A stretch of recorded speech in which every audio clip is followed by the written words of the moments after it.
This is Anthony, and I'm going to discuss the Fortnite fiasco. Alright, right off the top, we have to discuss something that I feel is just a little bit important about this. The Epic accounts are being locked out, and it's not Sony's fault. It's Epic's fault.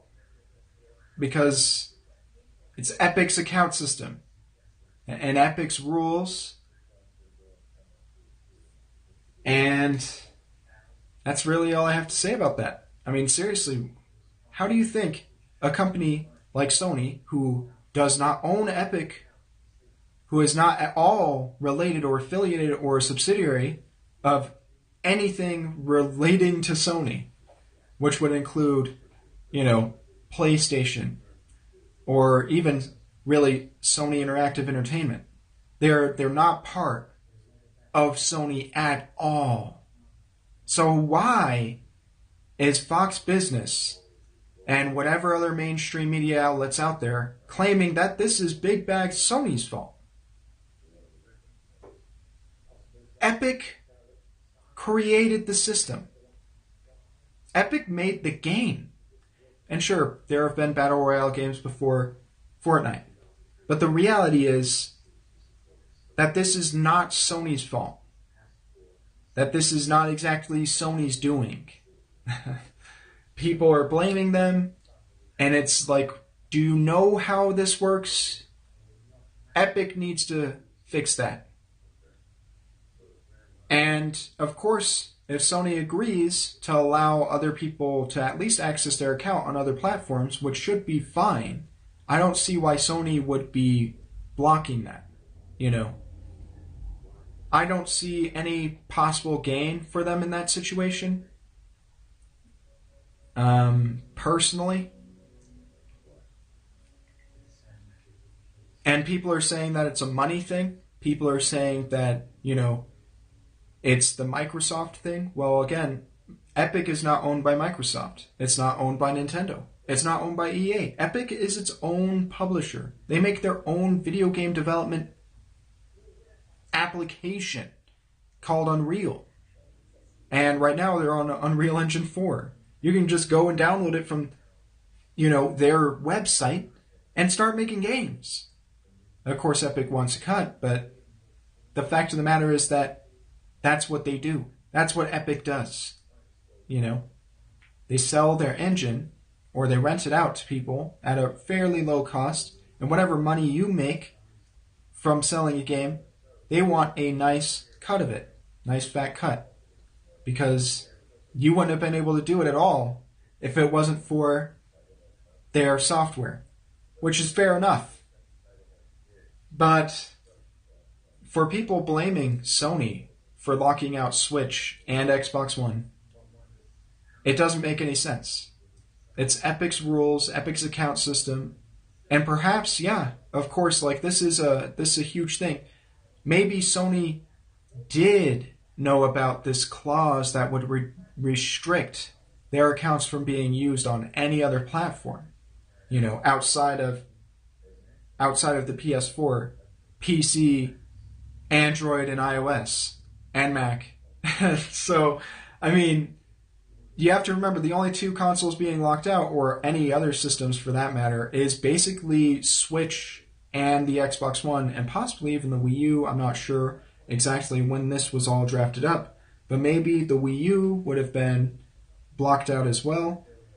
And it's considered a platform lock by Epic because, again, this is their system, this is their service, this is their account.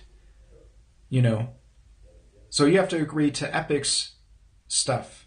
For me personally, I don't think I'd be affected because you have to create an Epic account and then you have to link it. And I don't think I've done that. And of course, people are saying, it's not just Sony doing this. It's Microsoft doing it as well. See, a lot of people are like, well, no. See, Xbox, they want to connect with PS4 and Switch. They want to do that all the time. But people have brought up another very pressing issue. Microsoft doesn't want to share their player base with Steam. Steam is its own platform. It has its own online servers for multiplayer and its own store. It sells other people's games. On their service, they get a little cut for hosting those developers and publishers' software and IPs. But that's all they really do. They just sell the games to people, and that's pretty much it. They of course do support, they do have their own multiplayer stuff. They have their own application that works with your computer, and it's all good. But Microsoft doesn't want Steam or even Origin or possibly even Uplay and Square Enix people playing online together, depending on what platform you're using. And this would seem really ridiculous if they blocked out EA's Origin as well, seeing as how they have that EA Vault thing going on. I don't even know what they call it. It was so stupid. It was pointless. It's EA.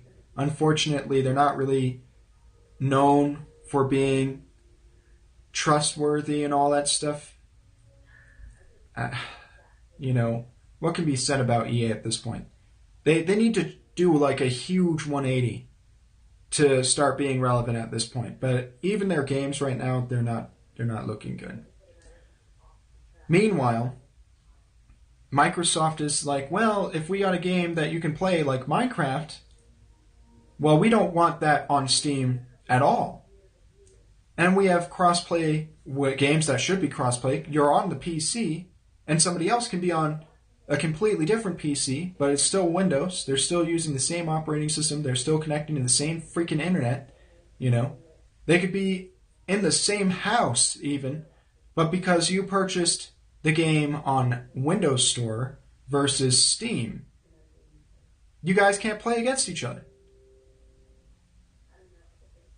And nobody sees a problem with that. Microsoft wants to play against PSN players, but doesn't want its player base to interact with anybody on Steam. What's the deal?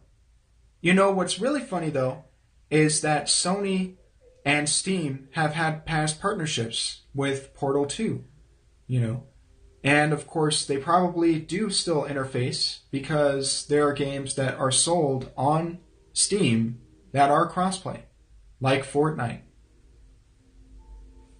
So I'm assuming that there is no problem crossplay with PS4 and Windows and Macintosh computers, as well as iOS and Android. It's just between Switch right now for Fortnite and Xbox One. Pretty much always, because Microsoft, they showed their hand. They just want to increase their engagement figures so they can look like they have the largest network on planet Earth. But I guess Steam doesn't want to play ball there either, because Steam actually has the biggest online network with the most concurrent users. Not Microsoft, not EA, not even PlayStation Network. But PlayStation Network, I think they are second in line. So that's pretty ridiculous.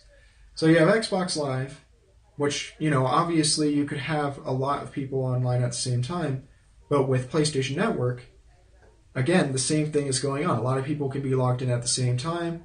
Their PS4s could be always on and all this stuff and all that stuff, and, goes on and on and on.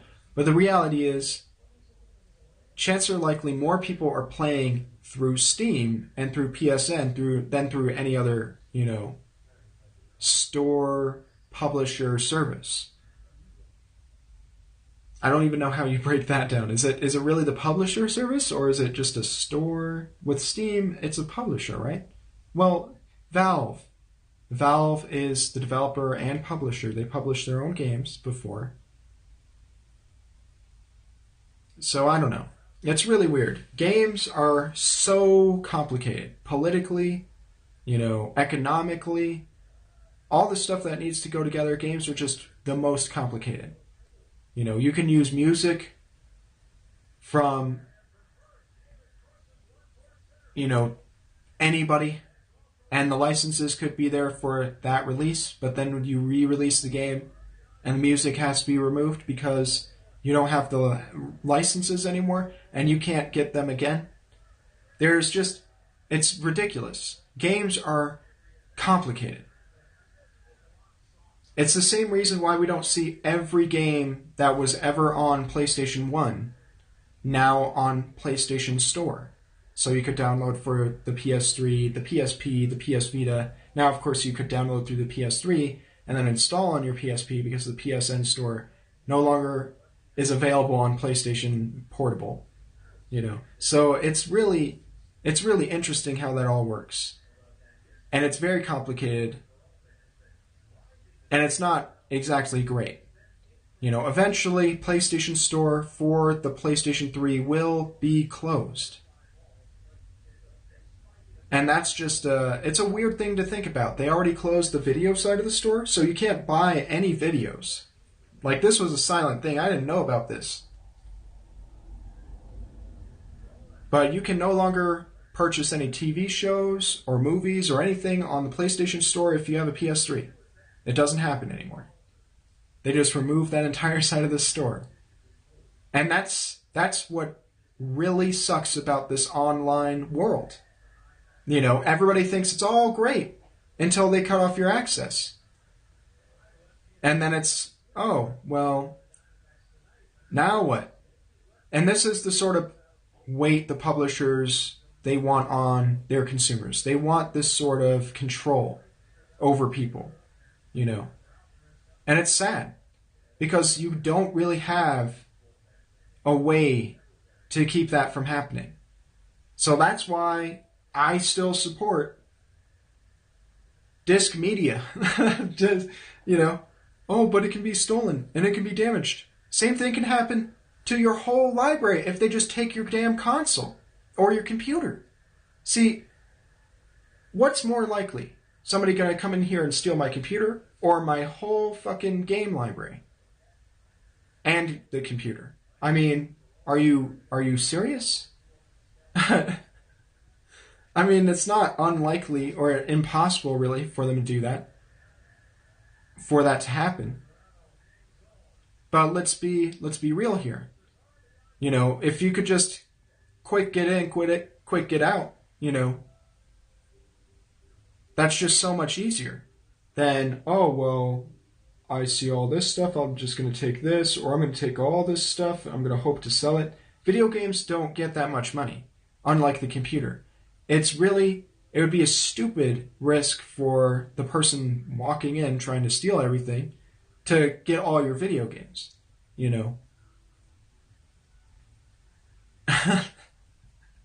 But, your consoles, they actually hold some value, especially the ones that are currently out, not the last gen ones. I mean, if they stole the PS3, they'd be stupid at this point. It has no value, and chances are likely they'd get nothing for it. But the PS4, it's like, okay, they'd get some money for that. It's this stupid thing, It blows my mind. It blows my mind. But that's how it is. And people, they don't really see it that way. But that's off topic from the whole account holding situation. Does Sony actually control this? Is this in Sony's power? Is this something that Epic can reverse if Sony says, we don't want Switch players to be blocked? Question mark? And that's something that only really Epic can answer. That's something only Epic can answer. Not Sony,